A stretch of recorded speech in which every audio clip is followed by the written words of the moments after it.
I think it's a great panel to have to discuss the topic of marrying political will and bureaucratic responsibility. We have an elected representative, we have two career civil servants, and we've also got somebody who works in the intersection of policy and data and research. Before I really request all my panelists, starting with Mr. Sushil Modi, to give his overall remarks, I do wanted to talk about the topic itself and actually narrate a story. And this is something about, this is 2006, and I was still a young consultant working for the income tax department. And the directorate had just set up a directorate of BPR, business process reengineering, because they wanted to change a lot of processes. And I still remember my first engagement with the chief commissioner there, an extremely well-meaning, very, very nice gentleman, and I gave him my first report, and which wanted a number of changes to be done. And he picked up the income tax rule, and he said, how can I make the change? Because the rule says A, B, C, D, E.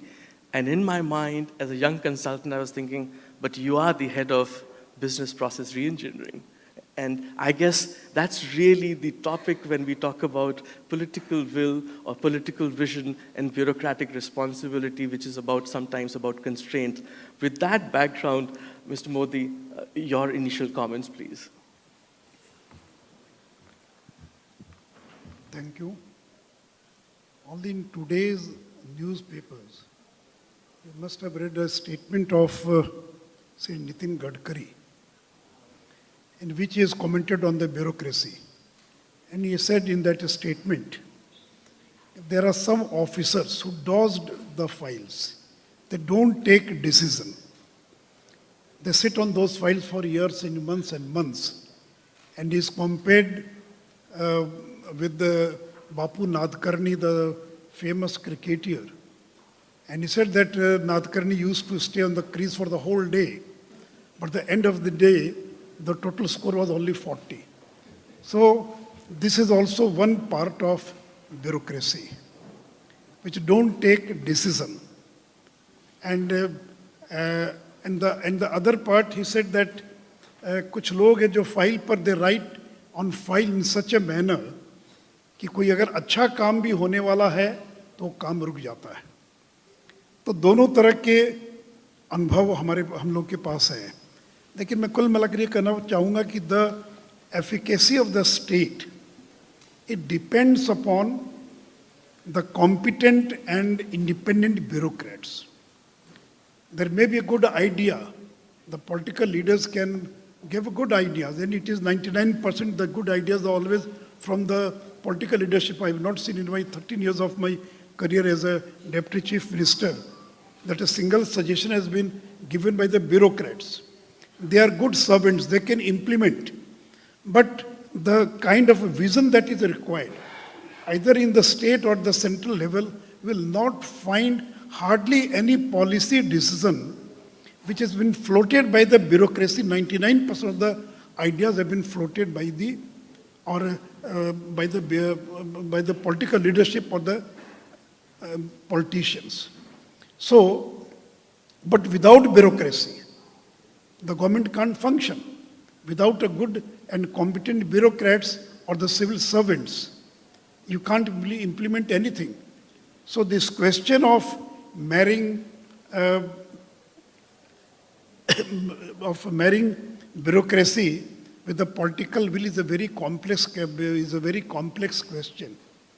But it is achievable, because without that successful marriage, you can't deliver anything in the society. So that is the most prerequisite requirement. If you want to deliver, you will require a good bureaucracy, a competent persons as a civil servants. But in my long career, I have a very different kind of experience. And koi bura nahi mane, because many IAS officers are sitting here. I must say that the level of politics, the level of politicians is not very good, because they come from different kind of background. Some may be illiterate, some may be literate, but they have a different kind of exposure. But the IAS, the bureaucrats, they come through a competition. They're highly qualified. But I can't say about other states, but I have worked in Bihar. I can say that a good number of IAS, IPS or officers, they're very average. They may have qualified their IAS exams, they may have got a rank holder also. लेकिन मैंने अपने अनुभव में देखा कि more than 50% are very, very average. They may be very good in physics, they may be very good in technology, but because here you don't require physics, you don't require chemistry. Here it is a different thing. तो मैंने तो देखा कि जो IIT से पास अधिकांश आजकल IT वाले आते हैं IAS के अंदर, IPS के अंदर, लेकिन आप अगर उनका परफॉर्मेंस को अगर आप मार्क करेंगे तो बहुत ही वेरी पुअर परफॉर्मेंस. और अगर आज का मतलब अगर कहना हो तो मैं ये कह सकता हूँ कि at the policy level there is no issue, there is not very big problem, because the politicians, they are capable of announcing every new thing. Every day they can announce new ideas, new things. The crisis is of implementation. So good ideas are there, but there is a crisis of implementation. And here the role of civil servants starts, because it is they who will have to implement those ideas. और civil servants जो देखें तो level 1 IAS IPS, level 2 state officers, level 3, and it is the level 3 which has to actually implement. They are on the ground. And I can say frankly that at the ground level, most of the bureaucrats at the ground level, I'm not talking at the top level or the middle level, at the ground level where there is interaction with the public, where is the last mile delivery, it is I should not use such a harsh word that it is entire bureaucracy at that level is corrupt, because more or less at the lower level, the level which people has to interact, ये लोग अच्छी से अच्छी योजना में लोग शिकायत करेंगे, क्या करें, मुझे तो पैसा देना पड़ा, मुझे तो 20 बार जाना पड़ा, मुझे बाकी करना पड़ा. I'm not saying that the politicians are very honest and they are very competent, but I'm just saying they have not come from that background from which background the bureaucracy has come. तो इसलिए जो मेरा अपना कुछ थोड़ा बहुत experience है उसके आधार पर मैंने ये प्रारंभ के कमेंट्स जो हैं किए. No, I think the points are, quite often spoken about, and so we will come back to you on GST, where I think states, bureaucracy, the political will all came together to deliver something good. But I will first come to Mr. Ken Srivastav. You've heard the views of an elected representative, but you've also, both as aviation secretary and also as part of Karnataka, where you were able to bring down and at that particular point of time make significant changes, which I'm sure were not necessarily very easy to implement. Why did that happen?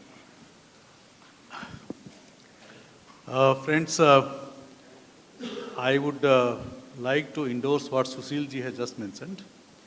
To begin with, I would like to say that the civil service, is basically oriented towards the public service. And if anyone has got any other feeling, then certainly he is not, suited for the civil service. Now, the civil service again has got two components, the political executive and the civil executive. Unless these two, the political executive and civil executive, they work, for the common cause in tandem, things can never, happen the way in which public would like to have. I would like to give a slight background with regard to how the, relationship has evolved since we got our independence. I would say that from 1947 to 1969, things were working absolutely fine. Both the political side as well as the civil side, they were totally committed to the public service, etc. Things were going fine. In 1969, after the split, in Congress took place, and the instability started setting in, things started taking a different turn. And that, started the era of committed bureaucracy. That that has continued, and now we are seeing the worst kind of thing, that the bureaucracy is now totally committed. The objective, kind of attitude, approach the bureaucracy should exhibit is not existing over there. Why it has happened, I mean, we have to ponder and think over. With the political instability, mushrooming of regional parties have come up. They have got their own agendas. And with that, this dynastic thing has also come. You go state after state. The people who are in the ruling dispensation, they are family members.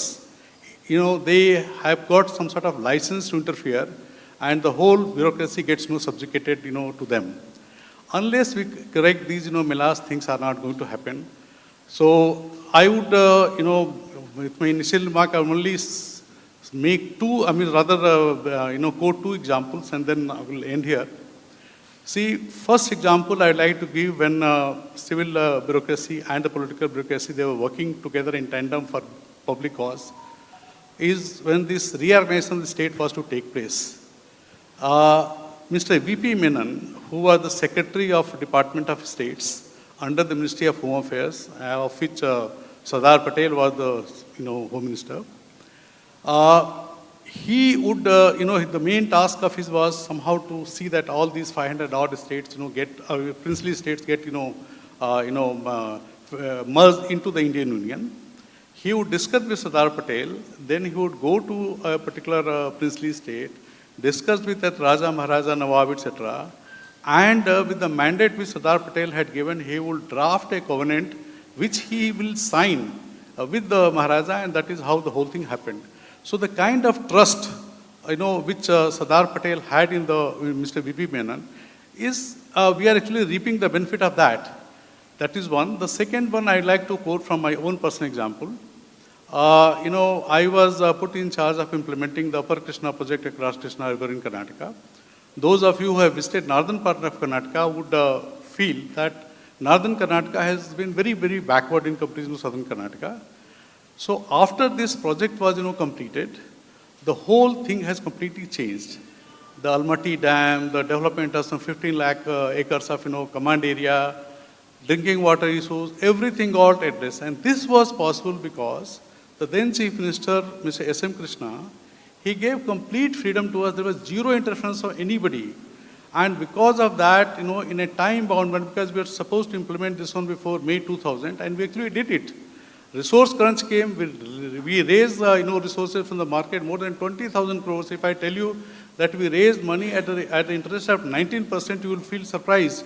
But that was need of the hour. So this is another example where the political executive and the civil executive, they have got trust, faith in each other, and they are working for the public cause. Wonders can really be achieved. Thank you. Yeah. No, I will pick up the word trust a little later. But Mr. Raghav Chandra, your experience. It is on. So while I respect the view expressed by Honorable Sushil Modi ji about the bureaucracy and the way things are going on the field, I want to just say quickly that marriages need to be made to succeed. Nothing happens in the normal course. And the superior partner in the marriage is the political executive. Yeah. So where the political executive is clear about what they want, things succeed. And it has been my experience of 40 years in the civil service and now outside the civil service that both the political executive and the bureaucratic executive have the same essential principles, which is they respect and they have to work as per the Constitution of India. And they have to respect the rule of law, provide the rule of law so that there is security and dignity for the individual on the ground. But sometimes, and there is a misalignment of motivations and of interests, because whereas a civil servant is essentially wedded only to the Constitution and to the mandate that he is given, the political executive has a slightly, and we're talking academics here, we're not talking of this party or that party, or this government or that government. We find that the political executive caters to its political constituency and also the manifesto of the party, which the bureaucrat is not necessarily in a position to respect because he is wedded to the constitution. And so I'm not saying that it always happens, but those are the grounds for a divergence of thinking. And I have seen that, for instance, when the NATTRIP project was being implemented, which is the largest automobile testing track in Asia. And I remember coming with my Chief Minister, Mr. Babulal Gaur, and pursuing the matter. So when we went to Mr. Kamal Nath, who was then the Commerce and Industry Minister, he said, no, this should, if at all it has to come to Chhindwara. And I believe finally, the then Finance Minister or the Home Minister, Mr. Chidambaram, wanted to take it to Tamil Nadu.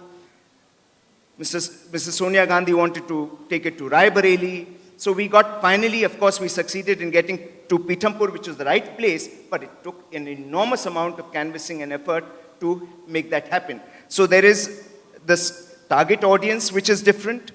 Allocation of resources. Every transport minister, no matter from which part of the country he comes from, he sanctions the largest number of road projects for his particular state, whether he's from UP or Tamil Nadu or Maharashtra or wherever. Competitor management. The political executive may want to stymie the competition, whereas the bureaucrat has to look at the larger mandate and the public interest and the rule of law in a much larger ambit. So there is scope for this. The short point that I want to make is that where there is clarity of objectives by the political executive, like for instance, whatever the government has wanted, whether it is Jan Dhan or whether it is the UPI or whether it is FASTag or whatever. I mean, there are thousands of examples of spectacular performance by this government which have happened where there is a clear demarcation of what the government wants. Where there is no clear demarcation and where you want to fire on the shoulders of the bureaucrat, things don't work. So that's a short point, and I can give lots of examples to corroborate my point. Sure. Yamini, somebody, as I introduced you, you work at the intersection of policy and research. You've heard two viewpoints here, some of which may sound completely, opposite to each other. But from your perspective, how do you see this? And also, I think Mr. Modi spoke about the frontline staff, which you've also spoken about in terms of the capacity. And really, that's the big issue when it comes to implementing intent. Your thoughts? Since I'm of neither party to this marriage, I can be the judge and arbiter. But the honest truth is that marriages are always hard, and mostly both parties are right, although each party thinks that they are right in their individual capacity, and I'm convinced the answer to a successful marriage is, at least in my case, if my husband would admit always that I am right. But the honest truth is that there is truth in both points of view. So maybe we shouldn't be asking, I think maybe we are asking the wrong question. To me, the really important question, and because I have the luxury of being a researcher, and which means I don't have to take a decision today, I can hang on for 5 years saying, abhi to hum research kar rahe hain. We can ask the deeper analytical question, which for me is, under what conditions does this marriage actually work, and when the magic happens? So let me put my point of view from the perspective of an experience I had, which for a lot of my work on this question has been very, very formative. I'm talking about 2009 or so. हम लोग actually Bihar में थे, सुशील मोदी जी, जब एक education पे चर्चा हो रही थी. The education minister, the chief secretary, the education secretary were all in the room together. And because I was just a young research associate, my job was just to take notes. So I observed this conversation, and without a doubt, this has been one of the most powerful conversations I have ever experienced on this question. Every actor in that room was determined to ensure कि बिहार के बच्चों को दुनिया की सबसे अच्छी पढ़ाई मिले. The question was how, and the discussion was around data that had emerged out of a study undertaken by Pratham and Jaypal on the effects of a summer camp on improving learning outcomes of students. And the question that confronted the minister, the education secretary, the chief secretary, all three extremely powerful individuals was, अब इसको school में routinise कैसे करें? And through this long-winded conversation, it lasted 3 or 4 hours. अंत में हम लोग थक गए थे और बोला कि चलो चलें. मगर secretary, मंत्री जी और chief secretary जी वो तो 2 और घंटे के लिए बात करने के लिए तैयार थे. we couldn't find the right answer. And somewhere along the way, there was a very important comment that was made, which was कि हम लोग सरकार में मिशन मोड पे काम करना जानते हैं. जब ऑब्जेक्टिव क्लियर है, टाइम पीरियड है, डेडलाइन है, तो झट से काम हो जाता है और उसका नतीजा सबके आंखों के सामने होता है. उसको जब रूटीनाइज करना पड़ता है, when you have to bring it into the system, when the rubber actually hits the road, that's where the challenge comes about. And the question for me then was, under what conditions can that marriage work from the top all the way down? Because in this particular instance, the conditions of that marriage were exactly there. The objective was clear, the politicians were in the room, ready to do something, the bureaucrats wanted to do something, all of us as public policy analysts talk about data. Data was there, we knew what we had to do. The question was, how do you implement it? And over the years, as I've tried to unpack that problem, I found there are conditions where this marriage works beautifully. अभी किसी ने digital Jan Dhan की बात की थी. When it comes to bypassing that front line, when it comes to taking a technology that can be a straightforward implementation, you get political bureaucratic will, elite consensus always. क्योंकि वो सीधा साधा, it's an easier thing to implement. And you can see that in the success stories of India. When it comes to doing things that require you to actually empower and capacitate the front line, जो बात मोदी जी ने हमारे सामने रखी, it's a very important challenge. That is where we constantly and consistently falter. We centralize too much, और इसमें, as an observer, I can say politicians and bureaucrats both do it. They are arch centralizers कि ज़मीनी स्तर पे चीज़ें नहीं होती. That is why we must centralize and tell people how to do things. And what that has done is that it has created an imagination at the grassroots कि ऊपर से आदेश आता है तो काम कर लेंगे. In fact, when we were in Bihar, actually, my colleague Vinci is here, we were interviewing district education officers, and Vinci came up with this insight. I didn't even notice this point.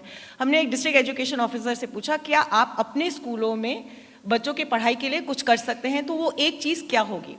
So he sort of listened, looked puzzled and said, सरकार चाहती है तो बहुत कुछ कर सकती है. And I kind of took my notes, walked out. Vinci said, as we walked out, मगर सरकार तो यही है ना. And you can dismiss this saying ये corrupt हैं, ये कुछ करना नहीं चाहते. There are many ways in which we characterize the bureaucracy. But you also have to ask, how much power did we actually give this district education officer to think about what he could do in his schools in that context? So when you say you need bureaucratic and political will, that is absolutely right. But the question we should be asking is, what are those conditions? And for those at the top who create those conditions, the question they need to ask is, under what circumstances can I empower those who have to implement, rather than keep thinking, कोई नई technology आई है, इनको bypass करके सीधा सीधा beneficiary तक पहुंच जाए. That never works. We've got good digital infrastructure, but when you hollow out the state at the grassroots, you will never resolve this challenge. Yeah. No, Yamini, I think you've made a couple of very important points. One thing that resonated with me, which is about mission mode. I still remember a very senior bureaucrat saying to me during COVID, I wish district administration and generally the governance had crisis all the time, because they do it very well when under crisis. And I think that's to the point that you made. But the other point that you made, and Modi ji, I want to come back to you. इन्होंने बोला कि the question should be, how does marriage work? And one of good example, if not the perfect example, where this happened was in your leadership for GST.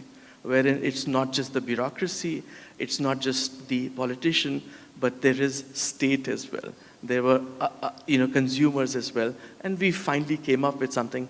What made it work there, in your opinion?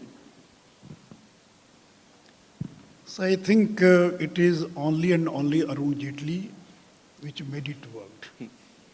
If Arun Jaitley would not have been there, it was impossible to bring about reforms which is known as GST. Number one. Number two, see, during GST, the states were concerned regarding the revenue implications. It was not BJP, JDU, Congress or any party. Like Maharashtra, the Bombay was earning about 5,000 crore as a octroi. And that octroi was not in other part of the country. That entry tax was in Bihar. Purchase tax was in Punjab and Haryana. For every paddy and other procurement, they were having 5,000 crore per year revenue as a purchase tax. So they have to forego all these kinds of revenue. So I was, when I was chairman of the Empowered Committee of Finance Ministers, even at that time UPA was in power, but the Congress ruled states, they were scared what will happen to our purchase tax, what will happen to our octroi. So see, all these things have nothing to do with ideology. These are secular ideas, which has no ideology, BJP, Congress or any other party. But I think one thing which clicked was when the states were assured 14% growth for 5 years. I think that was the master stroke, because pre-GST, the states were hardly having a growth of 8 to 9%, and they were assured growth of 14%, and that clicked. इसलिए in federal, when you cooperative federalism, you will have to take care of the states also. And see, in GST, it was not only the states which had to surrender their autonomy or their sovereignty. Many times I've read article, the states surrendered their sovereignty. It was also the union government. Because the excise duty, which is a major source of revenue for the union government, that was surrendered by the union government. And now even the excise duty, which is now central GST, is being decided by the GST Council. So I think it is a very good idea of cooperative federalism. But then you require a person like Arun Jaitley. If you're arrogant, if you're not flexible, you may be intelligent, you may be sharp, but I would not name, because I worked for GST more than 8 or 9 years, because it started in 2009 or 10. I was associated with the Empowered Committee from the very beginning.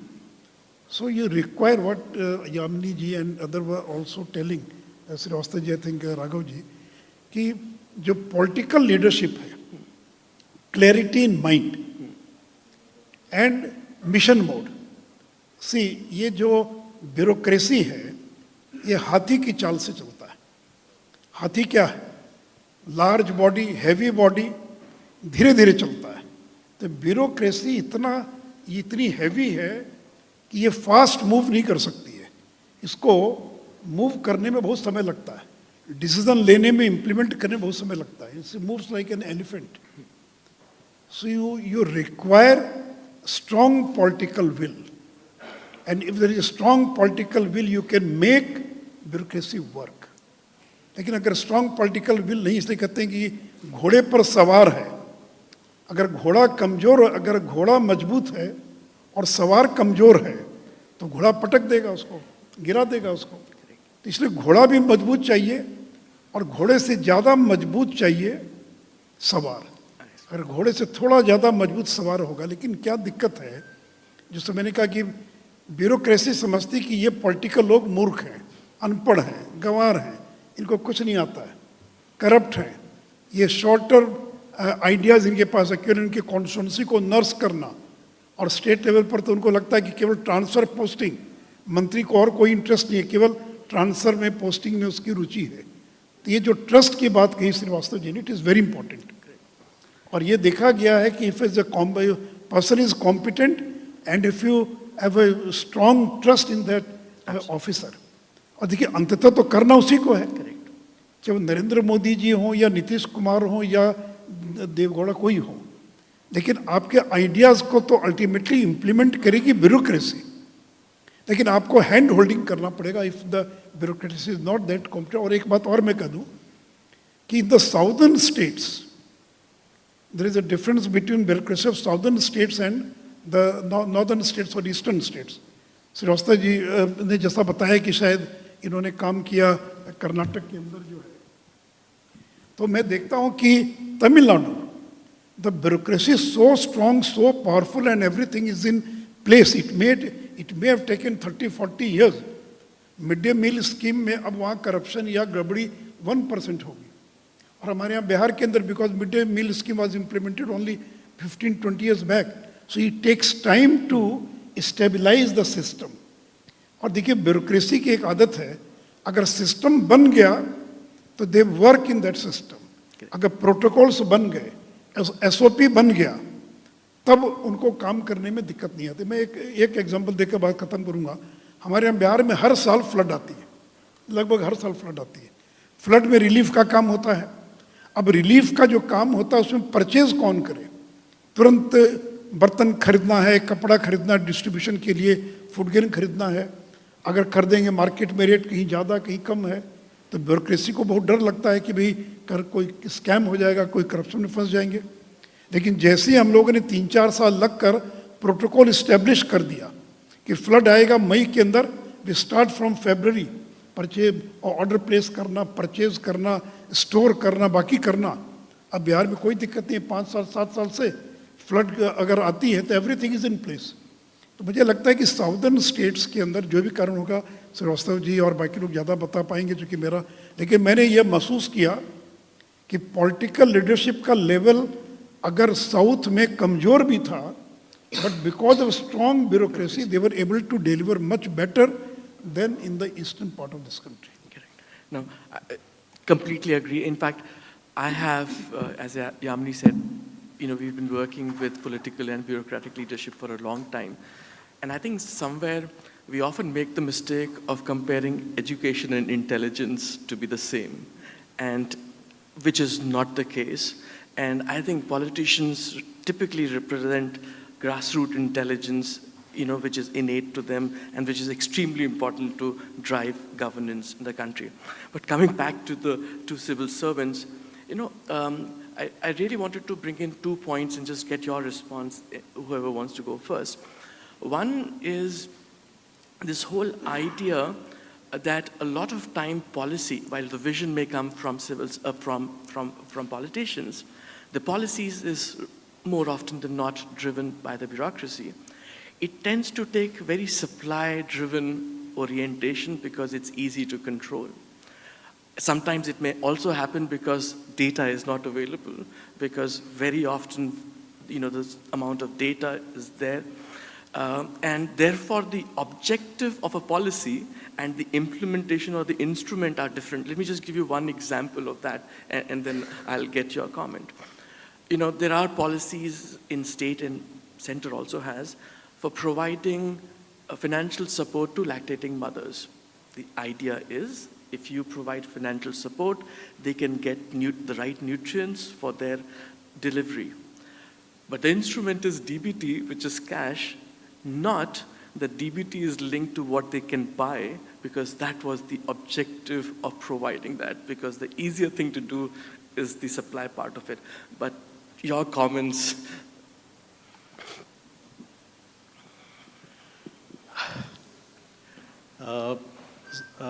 Sushil ji has already mentioned very clearly that if the direction given, the policy direction given is very clear and freedom is given, Yamini ji also mentioned, then government really works in mission mode and delivery takes place. I can tell you, when we joined service, we were all bubbling with lot of idealism, and we were all committed to the public service cause. But the vicissitudes of public administration through which one has to go through, at times starts retarding your enthusiasm. I would like to further state that it is not very difficult to make out as to which are the bureaucrats who can deliver. The political executive also knows it very well. But if they have got some other agenda in mind, definitely those people are not made best use of. They're not given the kind of position they should be given, and tenure. Most important thing I would like to say, the tenure, stability of tenure. So if the intentions are pious, things can definitely work. मैं तो ये कहता हूँ कि गंगा को जो आप साफ कर रहे हैं, जब तक से गंगोत्री पवित्र नहीं होगी, गंगा आप कभी साफ नहीं कर पाएंगे. So what is really important is that a top leadership has to be really committed to the cause. Everything automatically will follow. Then you will be able to identify, recognize, the good, bureaucrats who can deliver, and things can happen.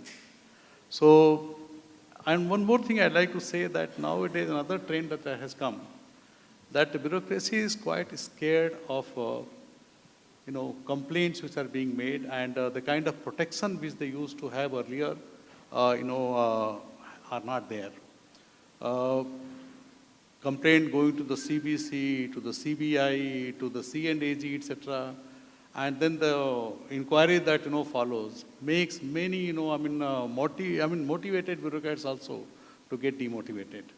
So it is the responsibility of the political executive, and also I would say judiciary, to take note of it, and you should not do anything or pass any such order which really becomes a problem in the in the public delivery system.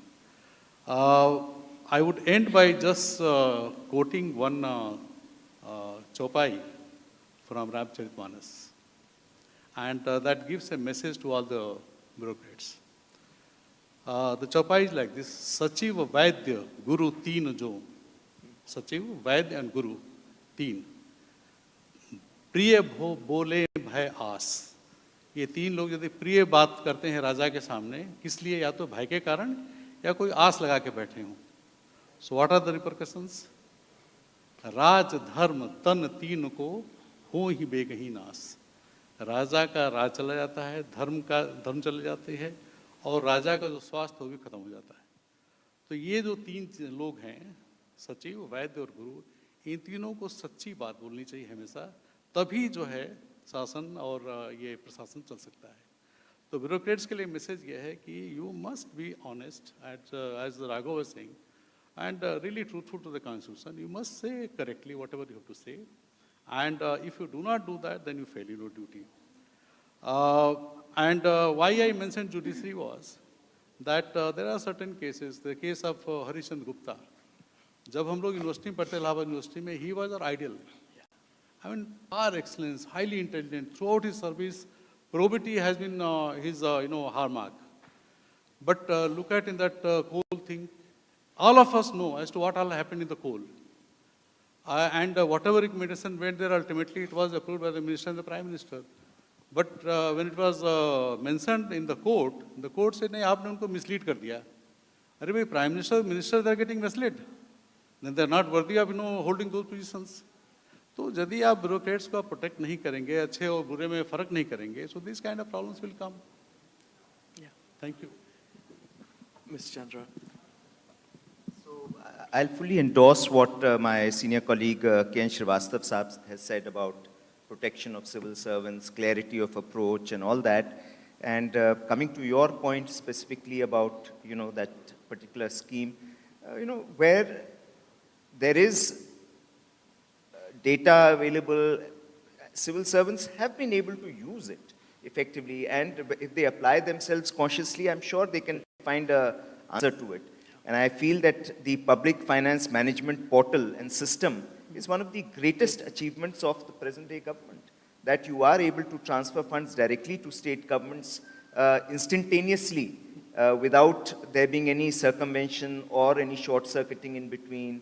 That you are able to create a DBT system. There may be some lacunae as for instance in agriculture. I know DBT has created some issues. Because of which farmers are not able to buy urea and such like, because that's what they want to use it for. But all those these are very minor issues. The larger macro level thing has been done. Now it's the micro level tweaking which is required. But supplementing what Srivastav Saab had said, I'd say that a few more facets that we need to consider when we are talking of a successful program implementation is that whenever you create policies, you have to involve stakeholders. Yeah. And you've got to involve stakeholders right from the bottom up. Absolutely. You cannot impose a policy from the top. And we've seen, as we have seen in the past few days and months, that policies which have been superimposed, no matter how good they are, Absolutely. They've landed a cropper. And they've not been successful because there's been an unrest. So in fact, academics refer to it as the view from the balcony, but involving the opposition and going bottom up. So you have to have a larger view, but at the same time, you've got to have a microscopic approach to getting it and ensuring that it works. Your approach has to be, can't be a short-term approach to things. You have to be ready to take responsibility, which I've seen that whenever the senior political leader has been very clear. Now, I'll give you one small instance because that will, people will understand that. When I was Principal Secretary Revenue in the state government of Madhya Pradesh, they wanted to allocate a particular piece of land to an NGO which had political connections. Now, I opposed it. I said, look, I mean, this is an old school building, you cannot do it. So, I kept opposing it for 2-3 days. Finally, I got a communication that, look, you please, we are not preventing you from writing what you want to. Please write your adverse note. I wrote a long, nasty adverse note. I'm very happy to say the file was called up. They took it to the cabinet and got the approval of the cabinet, and that's perfectly legitimate. Absolutely. In a democratic system, I mean, if you're ready to not fire on my shoulders and take the onus and responsibility, I respect it. And I fully respected it, and I implemented it absolutely perfectly. So that's the kind of thing. You've got to design appropriate incentive structures. You know, and for a bureaucrat, despite what we may say about corruption and all that, I'm somewhat conservative in my thinking, and I feel that the greatest thing that you can incentive you can give him is recognition. Yeah. Applaud a bureaucrat, it means far more for him than money and monetary benefits. And stability of tenure, because, you know, we've seen transfers, people, you know, it's become an industry almost at every level. That 5 o'clock in the evening, you suddenly get a call from the Principal Secretary, JD, sir, you've been transferred out. And you may have been doing the most brilliant work and you think you're absolutely indispensable, but you're transferred. And what Srivastav Saab said about, you know, ensuring that you don't get harassed and complaints don't become cases against you. And the support system. Unfortunately, over the years, sir, as you would have noticed also, that at least in the central government, below the Deputy Secretary, there's an absolute massive chasm. And that is because at the state level and at the central level, we have not been able to train people of the second tier of bureaucracy. That is, and what Sushil Modi Saab said, that the third tier, second tier, they're absolute gadda there. Yeah. And we have to create a system whereby we do not have to depend on consultants like, you know, Primus Partners or KPMG or Deloitte to man our offices, but where we should have endemic resources. Yeah. People who can write well, who can think well, who can analyze data, who can work on laptops and, you know, create their own Excel sheets, etc. Very few. Out of, say, 100 central secretariat officials, only 2 or 3% will be able to do that. And I'm very happy that here we have this additional CEO of GEMS who, you know, I can see that these are people who are competent, but not everyone is of that same. So that we need to train the second and third tier of bureaucracy. No, I think you make a very interesting point. And again, I have over the years worked with, and one change that I've seen is previously on file, the decision is typically of the minister, the delegation of power is with the minister or the cabinet. They didn't mind opposing views on file because they said, final decision is mine. I am benefiting from people having opposite or differing views, and I can take based upon what my vision is. Today, I find anybody having opposing view on file is almost impossible to find, and I guess that's also a part of governance and how, you know, that needs to be done. But coming back to you, Yamini, Mr. Chandra spoke about consultation, and I think that's very core to how a policy, a good policy has to evolve.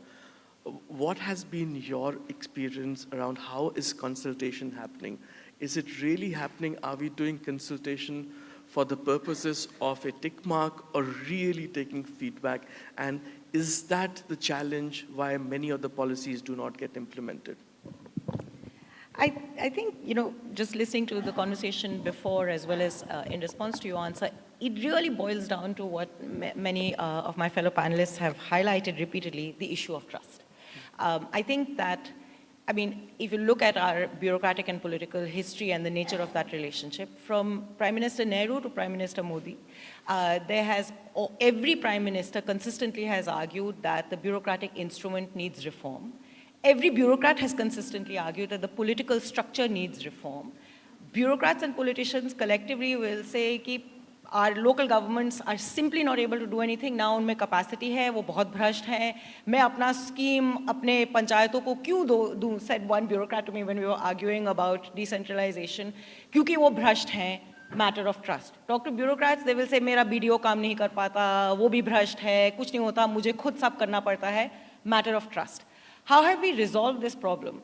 We have resolved this problem by taking an old colonial bureaucratic administrative practice of Kagzi Raj, which was also introduced for lack of trust, and reified it to a point that if it, agar wo file mein nahi hai, if there isn't an order or a circular, nothing moves, neither the politician nor the bureaucrat. Sachai jo bhi ho.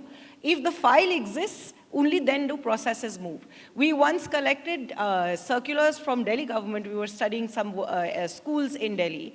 8,000 circulars were issued in a period of 3 years. 8,000. Your average day as a bureaucrat starts with putting on your computer, because now it's all on MIS and online, logging into the system saying, आज के दिन का आदेश क्या है, उसके आधार पे मेरा दिन जाएगा. आदेश नहीं है तो ठीक है.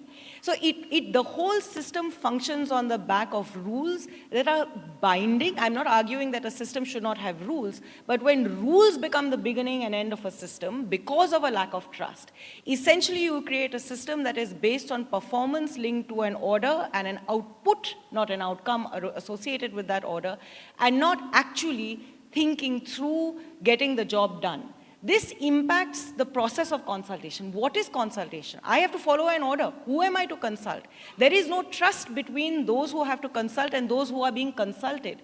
Think about it this way. What does the citizenry ask for of its governments? We are a society that is getting increasingly comfortable with extensive surveillance as the answer to the failure of bureaucratic and political structures to implement things well. We are completely comfortable with CCTV cameras in classrooms. एक biometric लगा दिया तो अफसर office में आएगा time से. Nobody is asking the question that when he comes, what does he actually do?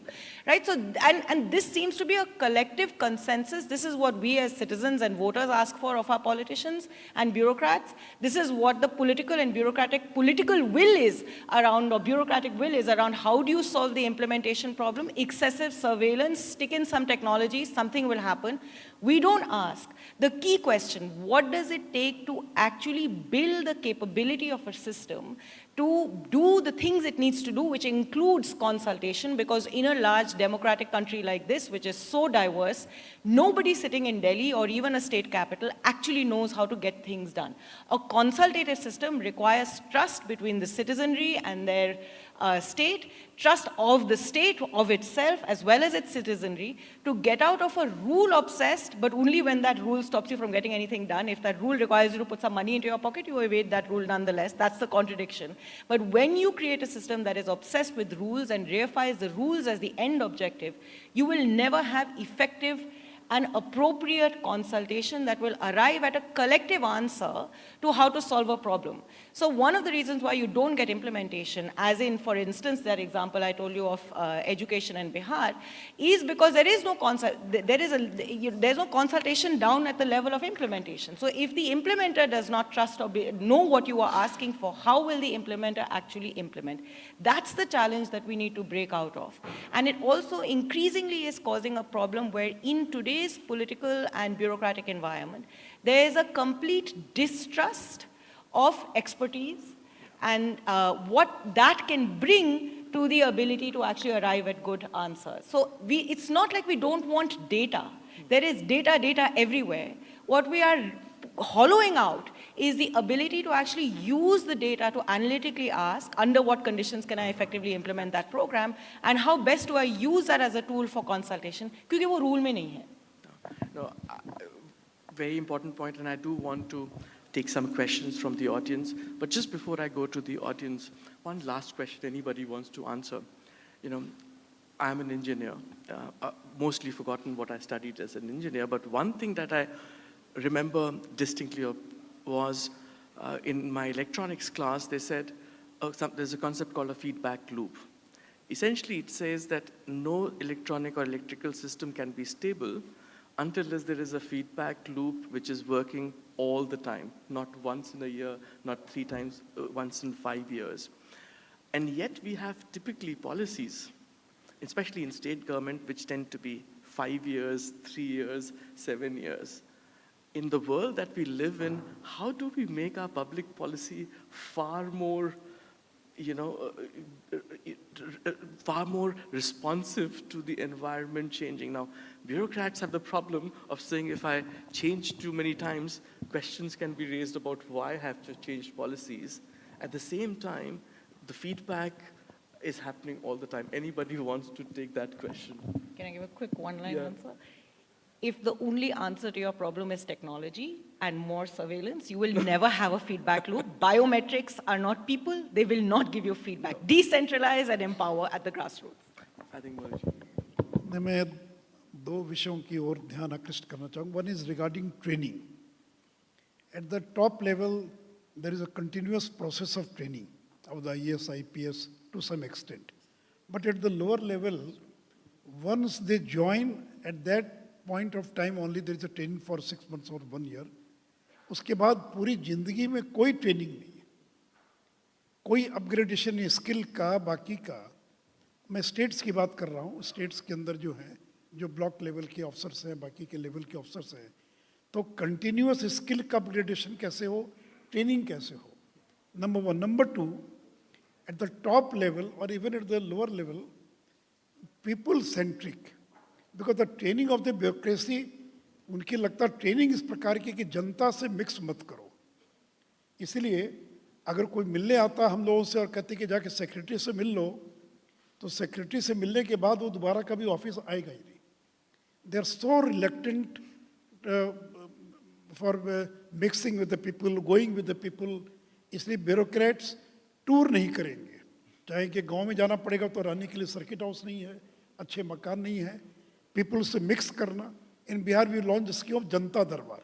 And जनता दरबार not only for the politicians, even at the Thana level, even at the block level, each and every week we have to sit for 2 hours and meet the local people who want to come for any kind of a complaint. But they're so reluctant. So इसलिए training is very important, very, very important training at the lower level. Number 2, to system इस प्रकार का हो कि how to mix with the people. तो ये mixing people जो है, और तीसरा है कि sensitivity. सेंसिटिव गरीब लोगों के प्रति जो सेंसिटिविटी है. मुझे कई बार लगता है कि वो आईआईटी का टॉपर नहीं भी होगा तो चलेगा. He may be a second rater, but at least if he is अगर उसके मन में गरीबों के प्रति दर्द है, दलितों के प्रति दर्द है, then he will be a better performance than a topper in the IIT और इन सम अदर कोर्स. और लास्टली जो इन्होंने एक बात कही कि मैंने फाइल पर अपोज किया, बिहार में there was hardly any opportunity where officers were allowed, not allowed, which is not good word to allowed, to put their views which is in opposition to what the government knows. उसका कारण क्या था? Before taking a decision, there was threadbare discussion with the bureaucracy. 2 घंटे 3 घंटे मुख्यमंत्री बैठ कर हम लोग बैठ कर पूरा डिस्कशन करते हैं और तब डिसीजन लेते हैं. और जब डिसीजन हो गया, then you can't oppose. You have to want to oppose, you oppose in that meeting. लेकिन एक बार डिसीजन हो गया, लेकिन जो कहा कि भाई आप ऊपर से इम्पोज करेंगे, अपने स्टेक होल्डर्स के साथ डिस्कशन नहीं किया. मैं पार्लियामेंट में देखता हूँ कि जो bill which are being sent to the parliamentary standing committees for scrutinize and we interact with stakeholders, इतने बड़े इतने अच्छे अच्छे प्रैक्टिकल चीज़ें आती हैं जो बिल्स के अंदर नहीं थी, और जो स्क्रूटनी में जब स्टैंडिंग कमेटी में जाती है उसके बाद जो बिल निकल कर आता है वो काफ़ी बेहतर होता है. इसलिए ट्रेनिंग, डिसीजन मेकिंग, मान ये चीज़ें जो मुझे लगता है कि बहुत important. Thank you. Thank you so much. I'll just open up for a couple of questions if anybody has in the audience. I think there are, just briefly state your question and whom you want. I'm Pradeep Gupta. Thank you very much for this very insightful discussion. I have also worked in the bureaucracy, and I have a question. The issue of turf battle between the ministries. I have come across, because I've participated in group of ministers, where occasions where the ministries have different views and the decision gets affected. If you see the SEZs, the Commerce Ministry has a different perspective while the Revenue Department has a different perspective. And sometimes the decision gets delayed and ultimately the economy or the entities down the line suffer. So about the turf battle, and that is rightful also, but how to resolve? Because I presume that the bureaucracy is mentored in the same institution. So some way, fundamentally, they are having the same thought process. Thank you. एक minute में केवल बता दूं, सारी problem आती है inter departmental, जहाँ 4 departments involve होते हैं वहाँ डिसीजन लेकर बड़ा डिफिकल्ट होता है. तो उसका एक ही तरीका है, see the entire system is PM oriented, CM oriented, DM oriented. तो इसलिए अगर मुख्यमंत्री के लेवल पर और मिनिस्टर चाहकर भी इंटर डिपार्टमेंटल मीटिंग नहीं कर सकता. So the inter departmental meeting can only be held under the chairmanship of chief secretary और द सीएम. और जहां मैंने देखा कि सीएम के लेवल पर इंटर डिपार्टमेंटल मीटिंग हो गई तो बड़े से बड़े इश्यूज को रिजॉल्व करना बहुत आसान हो जाता है. लेकिन अगर सीएम का इंटरेस्ट नहीं है, सीएम का इंटरेस्ट नहीं है, तो केवल चीफ सेक्रेटरी से भी वो रिजॉल्व कई बार नहीं हो पाता. Yeah, no, I think it's very well. I think you had a question here. Sushil ji, जो आपने जो बात कही, इसका हम किया है और कई बार देखा है कि टर्फ इश्यूज इतने गंदे होते हैं, आपको आश्चर्य होगा. एक एक मंत्रालय में दूसरे मंत्रालय के बारे में जो बात करते हैं, आपको आश्चर्य होगा कि कई बार इसी कारण से कोऑर्डिनेशन नहीं हो पाता है. इसके लिए एक प्रस्ताव हमने रखा है कि कोरिया और ऐसे कई देश में एक उच्च स्तरीय पॉलिसी कोहेरेंस यूनिट होता है. Since we are talking about public policy, I think it is an important issue to keep in mind that at the level of the CM and at the level of PM, a senior retired officer could head a policy coherence unit, which can be the point to deal with tough issues. Let me come to what Raghav spoke about in terms of constitution and manifestos. I don't think manifestos go beyond the constitution. Any manifesto of any political party is made keeping the constitution in mind, including what we plan to do. But more importantly, what was mentioned by Yamini is something which I don't know what you did when you were in the government in terms of the implementation of Articles 30, 73 and 74. 74 is very bad shape, totally. Of course, everything is corrupt. Everybody is corrupt. Corruption is so endemic in our system, it doesn't mean that you do not implement a very well thought out constitutional provision, which again relates to the core and heart of public policy. That how do you implement those policies at the local level for which a constitution was amended many years ago, and that is still pending. Thank you. Yeah.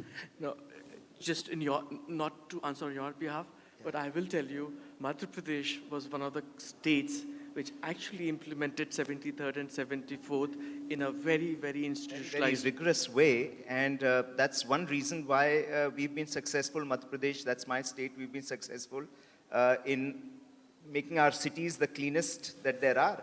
But I would still say on a scale of 10, in urban development and in implementation forcefully of the spirit of the 74th Constitutional Amendment, all of us are very, very far down in the ladder, and I don't think it deserves more than 6 marks out of 10. And one of the largest, deficit areas is town planning. City planning, and which is why we have such poor traffic management. We have poor city management. When there are floods, we get Bombay washed off. And just the other day I was in Mumbai, and to travel 10 kilometers took 1 hour. So all those things are avoidable. That's because we've not focused on those areas, and there's lots to be done. I'll just take one last question. I think there's a lady at the back, Smita, asking a question, and then we will end. But we'll probably have time after the session.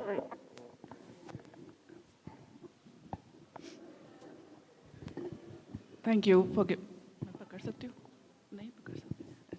Thank you for this opportunity. I wanted to bring in Sushil ji, आपने शुरुआत में कहा था कि the biggest challenge in public policy today is the crisis of implementation. And I wanted to highlight the quiet role of consultants, which has been criticized on the stage. To make any successful marriage work, also you need the quiet household help to do the cooking and the cleaning and taking care of the kids. Similarly, the consultants have stepped in and sort of, have helped implementation for many, many large-scale projects. So going forward, जब हम समाज, सरकार और बाजार की बात करते हैं, तो समाज as a representative of the politicians, सरकार as a representatives of bureaucrats, हम बाजार से इतना क्यों नफरत करते हैं? Yamini, you gone public state, on Mint and put on, op-ed saying that, consultants are really bad for state capacity. So या तो tier 2 और tier 3 के public servants को consulting सिखाई जाए, या उनको, we collaborate with them and work together for this implementation. So what are your views? Yeah, it's a very interesting point, because if you look at the grassroots of governance, it's at block and district. But if you look at where the consultants typically work, it's the mantralayas and the state capital. Yeah, absolutely. Yeah. No, I entirely agree with you that the consultants have got a very vital role to play in the governance structure. And none of us have said that consultants are not welcome. Actually, without them, things cannot really happen. What was being talked about is that a tendency has now crept in the government that even for the trivial things also, the government is leaning upon the consultants. Whereas those things should be addressed to by the inherent inside capacity within the government. So only to that extent. But the role of the consultant is definitely, going to be there. It has always been there. It will remain always. I think the last word to the lady, and then we will wrap up the session. So 2 points I wanted to make. One, on this issue of consultants, or just put it as external actors that are actively engaged with the state. As a research institution that works on policy, we play a similar role. I think the challenge that I have been trying to highlight in some of my writing on this is a question we have to ask ourselves as well as of state to ask. At what point do the boundaries get blurred between providing expertise and providing a certain skill set or talent pool that government may not have to becoming government? I fear we as actors in this process risk becoming government all too often, also because those who support us keep asking us for impact, and impact in their minds is not having a conversation like this. Impact in their minds is kaun sa rule aapne likha. So there's a whole ecosystem challenge that has to be made, and what it addresses and what it does is it hollows out any effort to build the local state capacity. So what Sushil Modi ji was saying to us, ki training hi nahi hoti. Where are everybody goes to Labasna to do training. What is happening with the ATIs? Administrative training institutions across most parts of the country are moribund, dead, and very rarely will you see BCG, CPR or anybody sitting over there actually trying to build the capacity of that state. Antpan mein hum log to nikal jate hain. Who is left behind? And it is also a challenge that the IAS has, which brings it into a vicious cycle ki mujhe 3 saal mein, 2 saal mein kuch kar dikhana hai. Nobody in my structure can actually be the person to implement. I will bring somebody from the outside, and trust, which is already at a low ebb, completely breaks down. On the issue of silos, just wanted to very quick, just 2 days ago, I was in a village in Meghalaya at a intersectoral, interdepartmental block level meeting. And one of the really interesting things that we were talking about on how to, because this departmental issue is not just Delhi or state capital, it runs all the way through. How do you actually create a meeting that is useful, that gets departments to start talking to each other? And one suggestion somebody had was so simple, we never thought about it. Can you move the chairs in a circular way so we can look at each other rather than always sitting in rows like this कि कोई बाहर से हमारा health secretary आएगा, DM आएगा, वो अपना lecture देके हम लोग सुन के आधे लोग सो रहे हैं पीछे वाले और वो चले and there's no conversation. So if we can actually incorporate these small things, it will culturalize a process of deliberation and dialogue, not a process of rule and hierarchy. That's the only way this problem will be solved. Thank you so much, Amni. I can tell. मैंने एक चीज महसूस किया कि effective implementation के लिए one word is review and monitoring, and rigorous regular review and monitoring.